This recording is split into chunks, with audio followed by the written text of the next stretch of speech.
ایرانی صدر Masoud Pezeshkian نے قوم کے نام اپنے پیغام میں کہا ہے کہ ہم نے جوہری سے مقابلہ کر کے اسے پسپائی پر مجبور کیا۔ مسعود پزشکیان نے کہا کہ اسرائیلی حکومت نے جنگ کو ہوا دی لیکن اسے مہم جوئی مہنگی پڑی۔ ایران کی جوابی کارروائی میں دشمن کو ناقابل تصور نقصان اٹھانا پڑا۔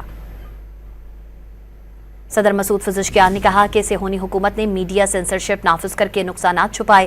تاریخی سزا کے بعد اسرائیل یک طرفہ جارحیت روکنے پر مجبور ہوا۔ عظیم ایرانی قوم کی دلیرانہ استقامت نے فتح کی راہ ہموار کی۔ دوسری طرف ایرانی پارلیمنٹ کے اسپیکر باقر قلیباف نے واضح کیا ہے کہ اسرائیل نے نئی جارحیت کی تو اس کے لیے بھی تیار ہیں۔ صدر مسعود پزشکیان نے کہا کہ صہیونی حکومت نے میڈیا سینسرشپ نافذ کر کے نقصانات چھپائے۔ تاریخی سزا کے بعد اسرائیل یک طرفہ جارحیت روکنے پر مجبور ہوا۔